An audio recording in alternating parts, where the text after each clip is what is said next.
மகாதேவ் சம்போ.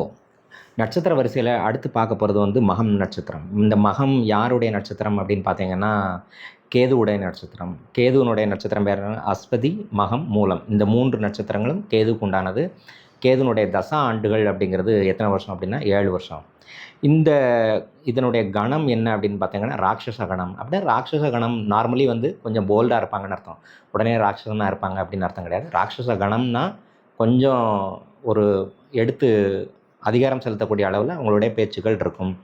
இதனுடைய வேதை நட்சத்திரம் அப்படின்னு பார்த்தீங்கன்னா ரேவதி நட்சத்திரம். அப்போது மக நட்சத்திரத்தில் யாரெல்லாம் பிறந்திருக்கிறீங்களோ வேதை நட்சத்திரமான அந்த ரேவதி நட்சத்திரக்காரங்கள் கூட எந்த தொடர்பும் வச்சுக்கிடாமல் இருக்கிறது நல்லது. பொதுவாக வந்து தொடர்பு அப்படின்னா எது சொல்கிறது, கல்யாணம் பண்ணுறது, அப்புறம் பார்ட்னராக சேர்த்துக்கிறது, தொழிலில் வந்து ஒரு பெரிய கூட்டாளியை சேர்த்துக்கிறது, இந்த மாதிரியான விஷயங்கள் அவாய்ட் பண்ணணும். அப்படிங்கிற ஒரே குடும்பத்தில் இந்த வேதை நட்சத்திரம் பிறந்திருந்தால் என்ன செய்ய முடியும் அப்படின்னா, கூடுமான வரைக்கும் ஒரே இடத்துல தங்காமல் இருக்கிறது நல்லது. ஒரே ரூமில் இல்லைனா பக்கத்தில் இருக்கிறது கொஞ்சம் அவாய்ட் பண்ணுறது நல்லது. இதனுடைய வேறு என்ன அதிதேவதை அப்படிங்கிறது இதுக்கு ஒன்று தாங்க ஸ்பெஷல். அதிதேவதை அப்படிங்கிறது எந்த தெய்வமும் கிடையாது. எல்லா நட்சத்திரத்துக்குமே அதிதேவதை அப்படிங்கிறது ஒன்று இருக்கும் இல்லையா? ஒரு கிரகம் அப்படிங்கிறது அதிதேவதை அப்படிங்கிறது ஒரு தெய்வம் இருக்கும். இதுக்கு யாருமே கிடையாது. யார் அப்படின்னு பார்த்தீங்கன்னா பித்திருக்கள் தான்.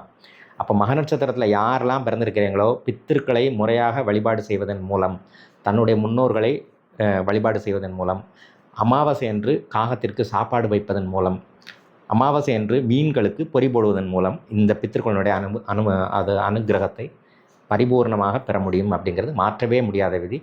ட்ரை பண்ணி பாருங்கள். மக நட்சத்திரக்காரங்களுக்கு முக்கியமான ரகசியமே இதுதான்.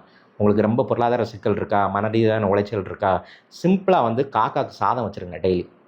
அப்புறம் வந்து மாதத்திற்கு ஒரு முறை அமாவாசை அன்று நிச்சயமாக அந்த மீன்களுக்கு பொறி வாங்கி போடுங்க. இந்த ரெண்டுமே மிகப்பெரிய அளவில் உங்களை செல்வந்தராக்கும். அப்படிங்கிறது எந்த மாற்றமே இல்லை. மீண்டும் ஒரு நல்ல பதிவில் சந்திப்போம். நன்றி, வணக்கம். மகாதேவ் சம்போ.